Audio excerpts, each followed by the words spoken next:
Hello, friends, and welcome. Today, we're talking about something very important, the decline of critical thinking in our world. This is not just about ideas, it's about how we live, because the way we think shapes the way we experience life. If we stop thinking clearly, asking questions, and searching for truth, we also lose our freedom. So this is not only about schools, media, or politics, it's about life itself. By the end, I hope you'll see that critical thinking is not only an intellectual skill, but also a moral and even spiritual practice.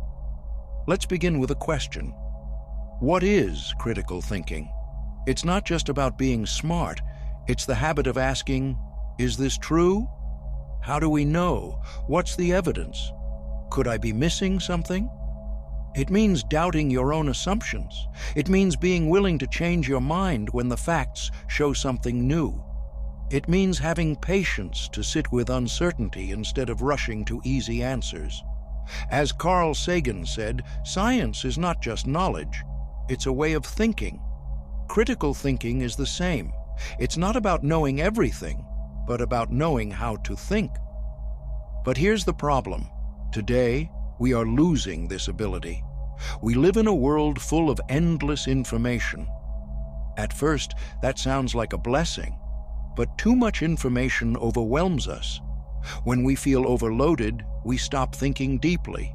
We rely on group opinions, headlines, or authority figures instead of questioning for ourselves. This is the beginning of collective ignorance. Think about it. When was the last time you read a long book without distraction? Many people find it almost impossible today. That's because digital media has rewired our brains. Scrolling trains us to skim, not to reflect. We want quick answers, not complexity. But if we can't read deeply, we can't think deeply. Schools should teach us how to think, but too often they reward memorization and obedience. John Taylor Gatto, in Dumbing Us Down, argued that schools often train children to follow orders, not to think independently. A society of critical thinkers is harder to control. So many systems prefer we don't think too much. And what about social media? It doesn't exist to make us wise, it exists to make money.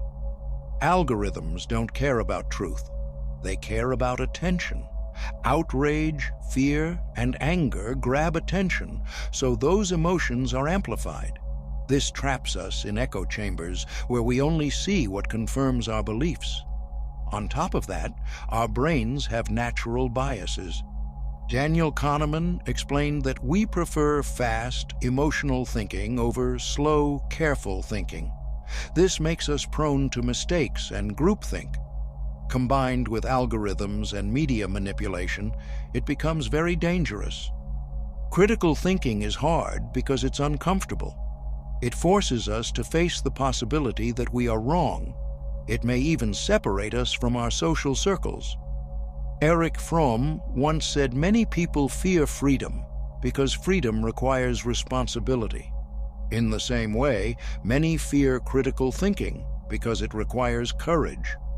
All of this, information overload, distraction, poor education, manipulative media, natural biases, and fear of discomfort, creates a culture of shallow thought.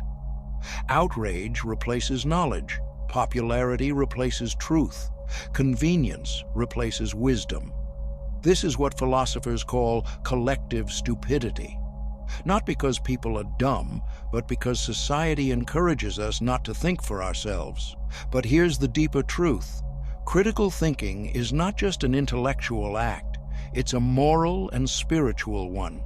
It means caring about truth more than comfort, honesty more than popularity, and freedom more than fear.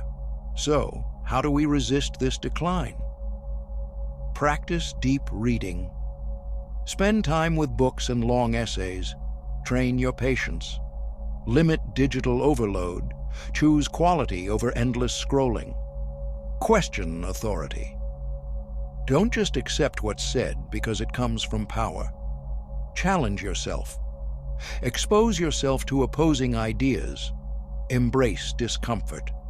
Growth comes from challenge, not ease. Teach and share. Encourage others around you to think critically, too. It's not easy, but it's necessary. We are at a crossroads. Technology and culture push us to stop thinking for ourselves, but true freedom requires clear thinking. It begins with one choice, the choice to pause, to question, and to seek truth, even when it's uncomfortable.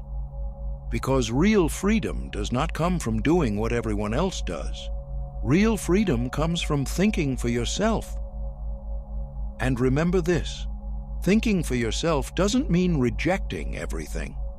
It doesn't mean doubting just for the sake of doubting. It means being open, curious, and willing to look deeper. It means asking, does this idea make sense? Who benefits if I believe this? Is there real evidence or just emotion? Critical thinking is like a muscle. The more you use it, the stronger it becomes. But if you ignore it, it becomes weak. So, start small. When you see a viral post, don't just share it. Pause. Ask questions. When you hear a strong opinion, don't just react. Reflect. When you feel yourself rushing to judgment, slow down. This is how we train our minds. This is how we break free from manipulation. Because the truth is, a society of independent thinkers cannot be easily controlled. They cannot be easily divided. They cannot be easily fooled. And that is exactly why critical thinking matters, not just for your personal growth, but for the future of humanity. We live in a noisy world full of distractions, opinions, and endless streams of content. But in the middle of all that noise, you have a choice.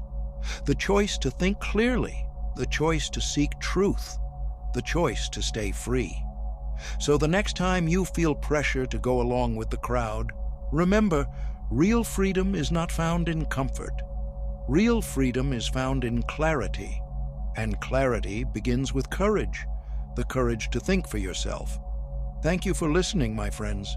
Stay curious, stay strong, and most of all, stay awake.